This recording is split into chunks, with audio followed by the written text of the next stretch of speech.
Today we're going to be talking about why your football coach does not like you. Now, we get this question all the time, you guys, like, oh, well, my coach plays favorites. Why is he not giving me a shot? I feel like I'm better than the starter. Why am I not getting any play time? And then we're going to go over 4 things that you may be doing that actually might piss off your coach and be the reason that you're not getting play time. Mistake number 1 is vacation misses of practice. This is one of my least favorite topics that I could talk about with athletes because there's always pushback on it, right? And whenever there's pushback from people, that's how you know you're striking a nerve and you're telling the truth, right? So guys that miss practice because they're going on a week vacation with their family, 2-week vacation with their family, be prepared to be on the coach's SHIT list, because I'm telling you right now, they don't like it when you miss practice. They might say, oh yeah, cool, fine, go ahead.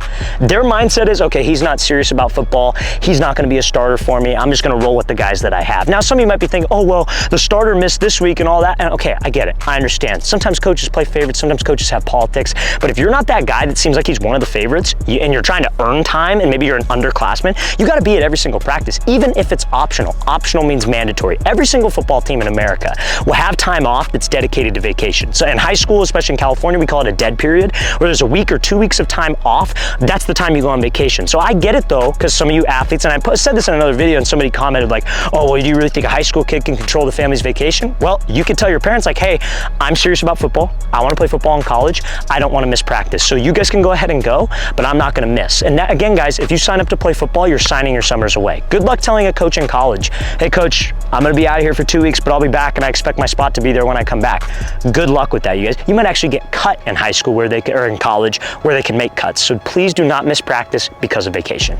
Now also, fellas, if you're a quarterback or wide receiver and you would like to train with myself and my staff of coaches this offseason, we are coming out to 15 different states across the country for 2-day-long QB and wide receiver camps. So check out that very first link in the description below if we're going to be coming to a state near you or city near you. We're going to be coming out to San Francisco, California, Orlando, Florida, Phoenix, Arizona, Charlotte, North Carolina, Austin, Texas, Chicago, Illinois, Seattle, Washington. They'll be heading out to Las Vegas, Nevada, Newark, New Jersey, Birmingham, Alabama, Houston, Texas, Columbus, Ohio, Boston, Massachusetts, Boise, Idaho, and Los Angeles, California. So guys, if you're local to one of those cities, check out that very first link in the description below. We'd love to have you there. Now, reason number 2, your coach probably doesn't like you or probably isn't giving you as much play time as you feel you deserve is you don't know your playbook. So I get this all the time, guys. Literally, I read every DM that you send, every single comment that people leave, and I respond. You guys know this, watching this, that I'll respond. But what I get all the time is, coach, my coach is playing favorites. He's not letting me play. This other guy I'm better than. Why am I not playing? And the first question I ask, do you know your playbook? Or how well do you know your playbook? And then I get a lot of guys who are like, oh, well, not that well. I kind of know it. I kind of don't. And then it's like, that's why you're not playing, you guys. If your coach can't trust you to do your job on the field, why should he trust you to be in there? Like, it's common sense, you guys. Like, if you're at a job, let's say you're just at a regular job, like a 9-to-5 job, and you and your employer doesn't think that you could get the job done, you know what he's going to do? He's going to fire you, or he's going to find something else for you to do. So you need to make sure that you know your job, you can do your job, and you know your playbook inside and out.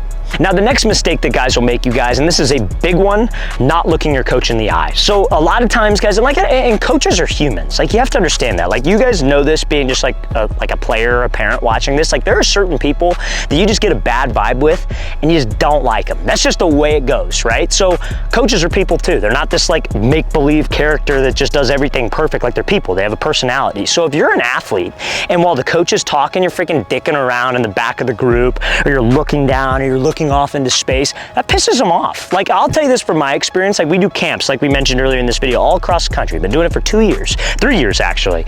And there are certain kids that just really bother you from a coaching staff perspective because they just won't listen, or it doesn't look like that they are listening. So if you get a coach who's talking to you, make sure you're looking him in the eye, you're tuning out distractions, and you're listening to what he has to say. Trust me when I say this, he really appreciates that when you're looking him in the eye and paying him your full attention. Now, anytime that I say that, I always get parents or players giving a little pushback. And again, that's how you know when something is true, when you get a little pushback from people or people complain. And that's like, oh, well, my son has like this disorder. I think somebody said like ADHD or whatever in the comments one time. And I get it. I understand. I totally understand. But make it known to the coach. Don't just assume that he knows that you have that problem of maintaining eye contact. So tell him, be like, hey, coach, I just want to let you know, I'm listening to what you were saying. Just I struggle with eye contact because I have this disability. And trust me, he'll appreciate that you even told him that, because nobody ever tells a coach that. So make sure that you make it known to your coach, or just freaking look him in the eye. Now, reason number 4 that your coach may not like you, may not give you opportunities, is going half-ass in the gym. So I'll tell you a story about when I used to coach high school football. There was an athlete. I used to coach receivers for a varsity team. The same school that I went to is called Los Alamitos High School. It's in Southern California. And so we had a group of receivers. I remember my 2 outside wide receivers, they're both D1 guys. Like, one of them ended up going to Washington, the other one ended up going to like some school in Colorado, and then our 2 slot guys, one of them could have played in college, he didn't. The other one got a knee injury his senior year, so he ended up not playing, went the JUCO route, etc. Long story. But the 5th receiver, who was a guy, there was like a 5th and 6th, right?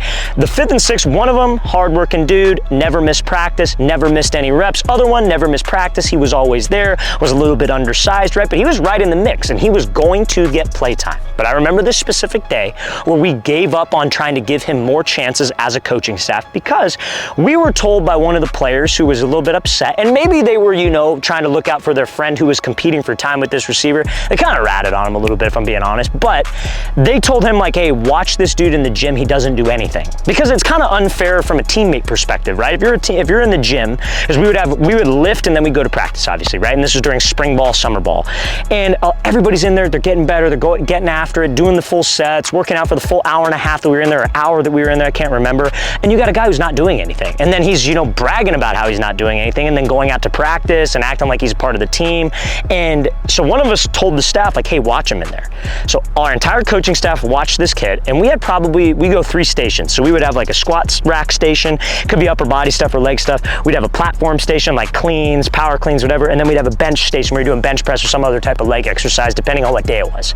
And we had probably, I would say, like, there's 3 exercises per one, so like 9 exercises total, and 3 sets of all 9 exercises. It was a lot, to be honest with you. But we watched him the entire time. He did 2 sets of 10 on push-ups. That was all. So obviously our head coach was very pissed, ripped him a new one, and that was when we kind of gave up on that dude to get any type of playtime, because we couldn't trust him with that. That was always the like kind of stigma around him, was that he wasn't going to do the hard things and wasn't going to do the little things.